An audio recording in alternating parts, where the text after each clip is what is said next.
Di rumah yang mewah, tepat jam makan malam, tiba-tiba ada kurir yang mengantar makanan. Apa itu, Jat? Tanya Iren pada Jati yang membawa 2 box makanan. Dari isinya sudah menggugah selera keluarga Jati. Pancake dan risol mayo mah, tadi Jati pesan di teman kerja.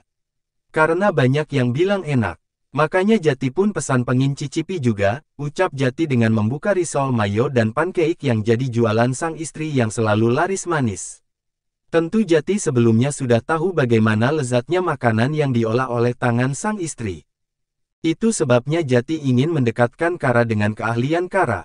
Jati sih sekarang sangat yakin kalau Kara suatu saat nanti akan diterima oleh keluarganya. Itu semua hanya butuh proses. Wah, kayaknya itu enak bang. Bagi dong. Nara langsung mengambil pancake dengan beberapa rasa itu. Bukan hanya Nara, Noah, Tommy dan Iren pun berebut untuk mencicipi makanan yang sedang naik daun itu.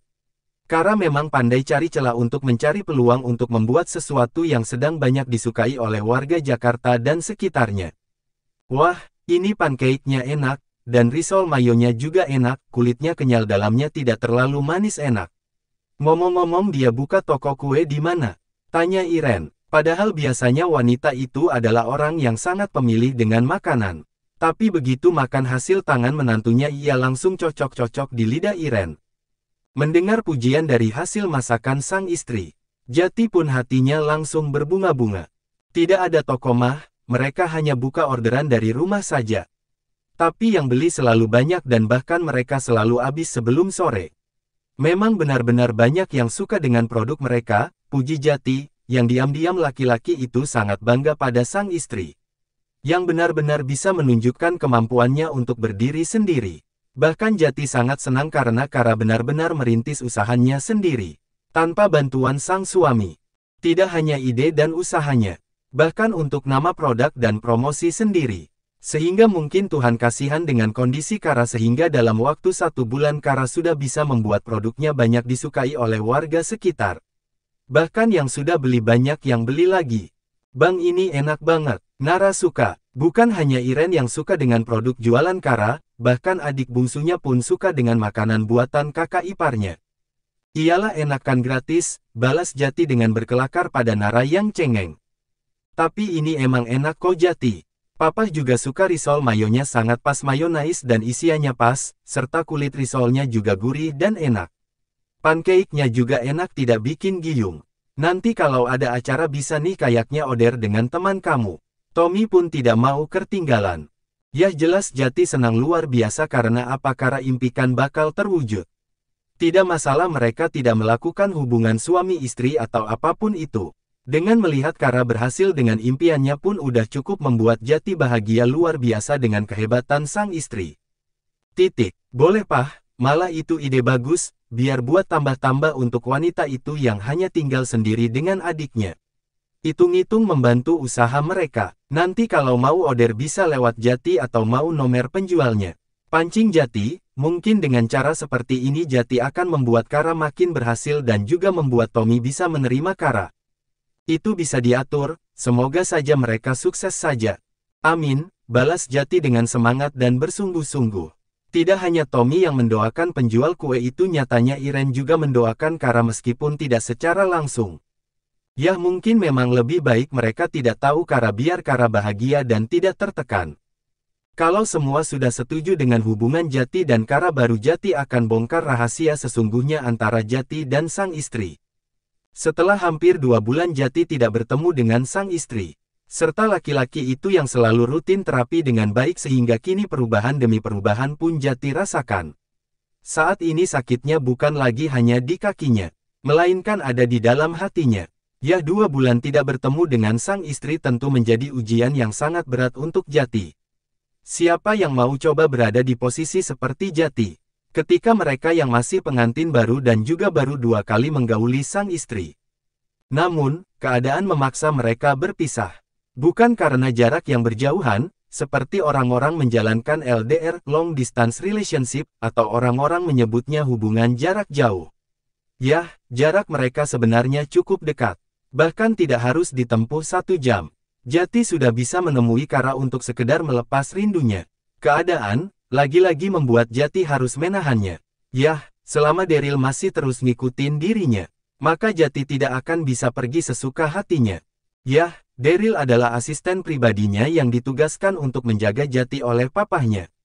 Sehingga apapun yang dikerjakan oleh Jati maka dia akan terus melaporkan pada Tommy. Yang jelas kalau Jati memaksa menemui Kara bukan tidak mungkin Daryl akan melaporkannya pada Tommy. Berat memang jadi Jati yang apapun yang dilakukan harus dilaporkan pada Tommy. Sedangkan Jati sudah besar dan bukan anak kecil lagi. Inilah alasan Jati untuk dia yang akhirnya sangat bersemangat untuk sembuh. Jati tidak ingin kalau ia akan lebih lama lagi bertemu dengan sang istri. Kalau Jati sembuh maka tidak ada alasan untuk Daryl terus mengekor kemanapun ia pergi. 2 bulan menjalani terapi dan kini Jati pun sudah jauh sekali mengalami perubahannya. Yah, tentunya itu semua karena Jati yang memang sangat bersemangat untuk sembuh. Sehingga usahanya selama ini tidak sia-sia. Bukan hanya kesehatan yang memang sangat pesat perubahannya, namun soal pekerjaan Jati juga benar-benar bekerja dengan sangat baik. Kedua orang tua Jati pun sangat bangga dengan perubahan Jati yang sangat luar biasa. Mereka salut dengan kerja keras Jati. Yah, kali ini Jati benar-benar bisa membuktikan kalau usaha yang digeluti dengan bersungguh-sungguh maka hasilnya sangat memuaskan. Tommy dulu selalu berkata, Jati tidak akan bisa apa-apa karena dia hanya lulusan SMA yang bahkan sekolah tidak sampai lulus. Yah, masih ingatkan kalau dia dikeluarkan oleh pihak sekolah secara paksa. Yang artinya dia sekolah hampir tidak pernah memiliki kelebihan. Sekolah bagi Jati hanya hal yang membosankan. Namun, sekarang ia lagi-lagi bisa membuktikan kalau apapun yang didapat di dunia ini tidak diukur dari seberapa tinggi sekolahnya. Buktinya Jati yang hanya kelulusan sekolah menengah atas yang sekolahnya bahkan tidak sampai lulus, tetapi untuk kerjanya sangat baik, rapi dan selalu ide-idenya terkenal sangat cemerlang. 1, 2, 3, Jati memekik bahagia. Ketika ia berhasil menapakkan kakinya hingga langkah ketiga tanpa bantuan tongkat.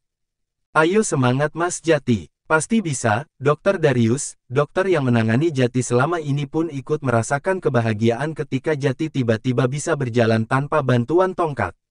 Ya meskipun awalnya hanya sampai 3 langkah tetapi ini adalah tanda bahagia yang harus Jati syukuri. Tapi sakit banget dok, Jati masih meringis dengan tangan memegang tongkatnya dengan kuat. Ia berharap kalau dengan menggenggam tongkatnya dengan kuat maka sakitnya akan segera hilang. Sabar ya mas, memang semuanya merasakan seperti itu ketika pertama kali belajar jalan lagi pasca kecelakaan. Karena sendi-sendirinya masih butuh penyesuaian.